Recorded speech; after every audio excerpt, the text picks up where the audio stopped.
Novo lit that shit bang.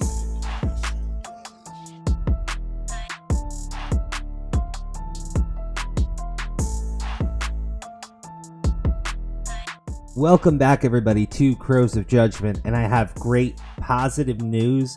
I got my test back for the COVID, and it was negative, so apparently all I have is just a really bad cold, but I can finally go back to work, even though I probably shouldn't, but, you know, gotta make the money.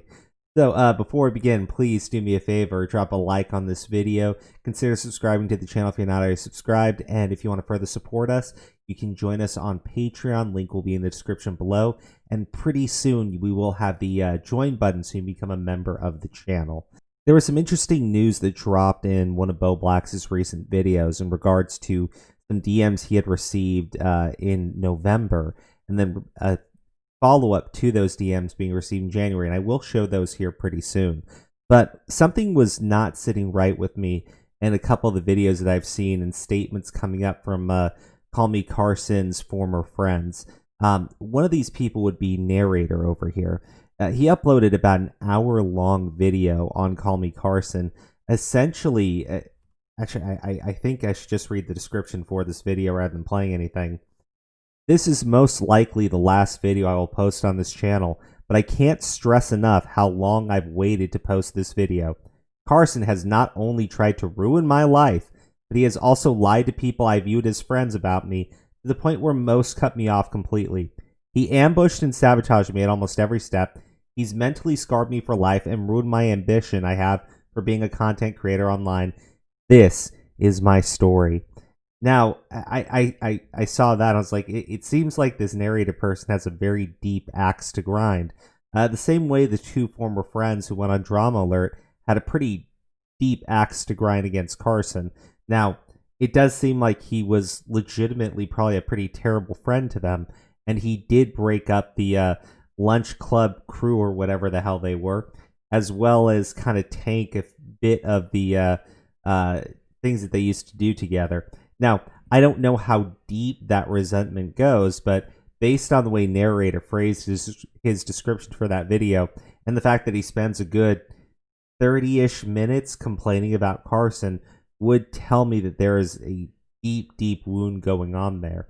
And I was immediately getting these Slazo vibes. Now, this is a video from Jay Slat on the Weekly Slap YouTube channel. In it, he starts off coming across as pretty sincere, but you know, the more I thought about it, the more I realized he brings up Carson's mental health as a reason why he never wanted to come forward. Mentions that he felt really good that his other friends had come forward with this information about CallMeCarson, the sexting when he was 19 with 17-year-olds. And now, to most of us, like we've already said, well, nobody really has an issue with a 19 and a 17-year-old being in a relationship with each other. Now, if you don't have an issue with that, sexting would kind of be the obvious outcome of that. But Jay Slat kind of goes on to talk about how it was deeply disgusting, these messages, and I thought about it, I said, well, they're deeply cringeworthy, not really disgusting. And then this segment came up in the video as well. All the pieces together that we often ignored because of how close we were to him and because of how well he had always treated us. You know, there were always stories I'd hear from his roommates about how he treated them and how he generally just acted that I glossed over, and I shouldn't have. Yeah, so he later goes on to talk about how terrible he feels for the victims of this, and I started to really, really get those Slazo vibes. Because, you know, we have people that are his former friends who seem to have issues with the guy. We had this video by Jay Slat where he's talking about how his roommates feel about him and then things that the roommates have told him about Carson continuing on this behavior. But towards the end of this video, he gives this deep, deep, deep, heart-ridden, tears coming through the screen statement for all of the victims of CallMeCarson. And I realized that this guy's full of shit, right? Now, in terms of the power dynamic, because that's what I see a lot of people try to fall back on. You know, there's this vast power dynamic because, you know, he's a YouTuber and she's a fan. And I thought about it for a second. So, well, let's say CallMeCarson was just dating somebody IRL, right? And that person IRL then later subscribes to his channel, becomes a fan. Wouldn't that then make it the same exact power dynamic that you are talking about? Can he not date anybody unless they have a YouTube channel of the same subscriber count or higher than he has? Or does it need to be completely equal? This power dynamic doesn't really make any sense, but there was a comment left on one of my recent YouTube videos, and it went like this. Funny how Carson is being portrayed as this manipulative monster who abused his power, but nobody blinked when PewDiePie got with Marzia. Marzia was a teenage fan who messaged Felix with a slightly larger age difference, which led to them dating, living together, and ultimately getting married. It's literally all about the narrative behind how the story was exposed. So, look, I think we can all agree, nobody takes issues with PewDiePie's relationship with his wife. Nobody takes issues with how they got together. Nobody thinks PewDiePie groomed his wife or did anything inappropriate there. But let's be honest, Marzi was a fan of Felix. Would that power dynamic not be the exact same situation? Does that power dynamic still not exist? We're talking about one of the largest YouTubers in like the world, right? So why are we taking issues with a fan hooking up and sexting with CallMeCarson? Now, I want to go into another tweet here, and this is a little bit relevant, okay? It's this whole argument of, no matter what, it's CP, the exchanging of sexual images, the exchanging of nudes between both people. Well, we already understand that there's no issues between a 17 and a 19-year-old. We already know that the logical conclusion of that is going to be sexting. We would also assume that nudes being exchanged would kind of happen in that, right? Like, we're not going to play pretend that they're not going to be doing shit like that. They're horny teens getting into horny teenage shit. So we know by state law that where this one girl lives, there's no issues with her creating the images and sending them.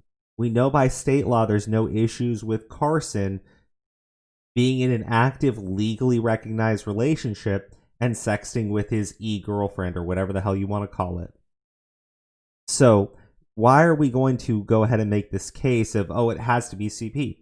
Well, federal law, right? And under federal law, there is liability there, except for the fact that, the feds were contacted in early 2020. And in those situations, when they have the name of somebody and they have their address and they have all their information and the claim, generally the feds get involved immediately, like they seize the laptop so they can't destroy evidence and stuff of that nature. But the feds didn't get involved here because the fact of the matter is, federal law enforcement is not trying to stop horny teenagers from sexting with each other.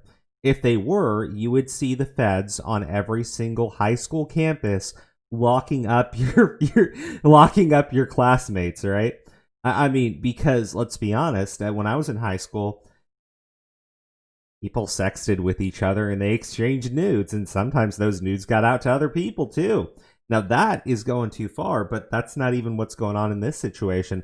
So, I mean, if this is really your stance, well, then you must actually want Sam, the person that these people are all calling a victim, to be arrested for the manufacturing of CP, and you must want the feds on every single high school campus, right? Going to every single high school and rounding up everyone's phones, checking them, and arresting any student who is sexting with another one.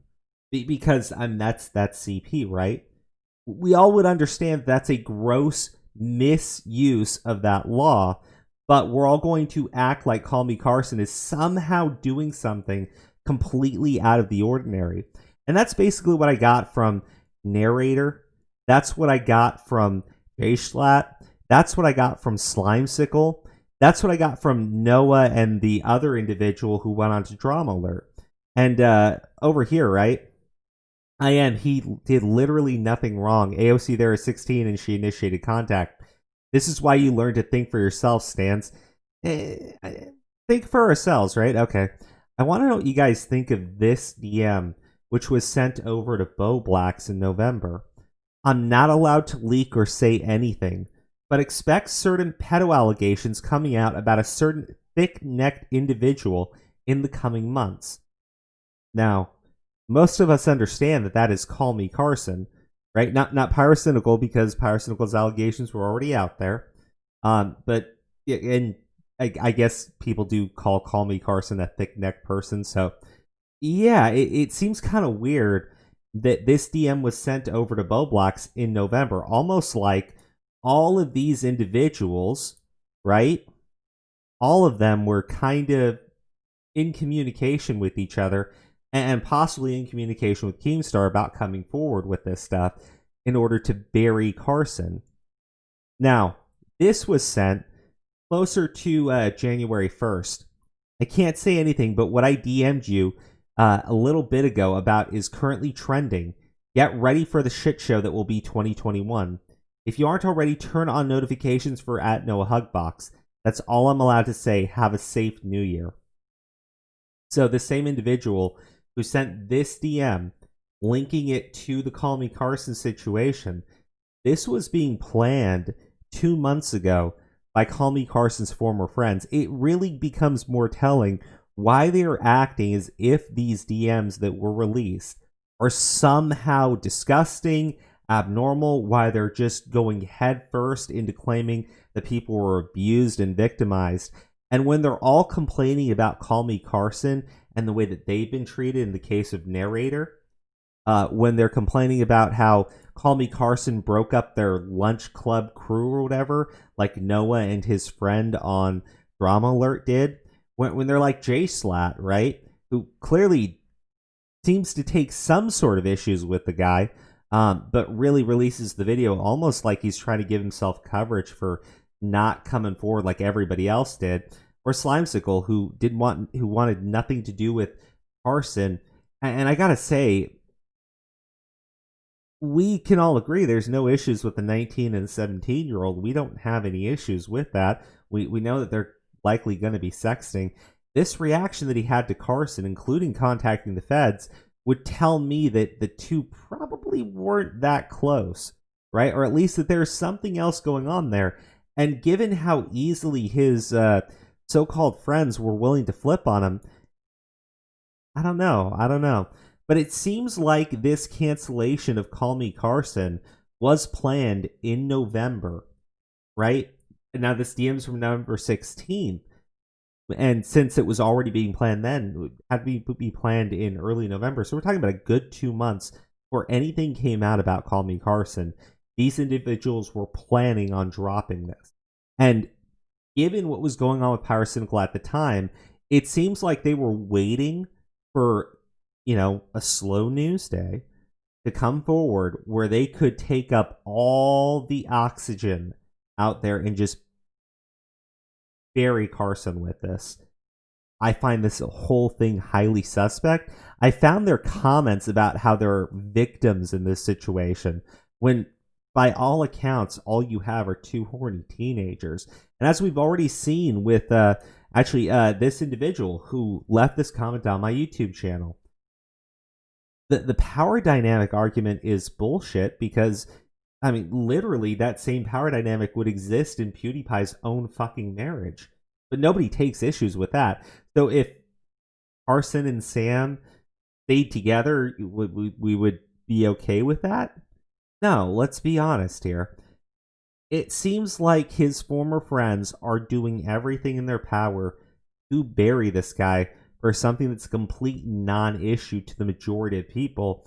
The only ones I can see really losing their minds on this are the weirdos who live on Twitter and don't actually know what a relationship is and don't seem to have actually been in a functioning relationship at all and don't seem to have actually ever sexted with anybody or even comprehend that that's what horny fucking teenagers do. So I don't know, but this whole thing seems incredibly fucking suspect right now.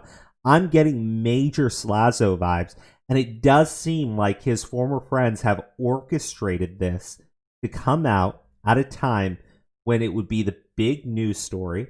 to come out at a time where it would take up everybody's attention, and to come out at a time where they could absolutely put a hatchet into Carson's skull. Anyways, guys, you go and let me know what you think in the comments section, but this needs to be addressed. This needs to be answered for. Who leaked? Who put this DM out there? Who made this statement to Bo Blacks? Who were the individuals involved in setting up CallMeCarson? Because if it's any of the individuals that we talked about today, yeah, I'm gonna call a big no on that one. Let that shit bang.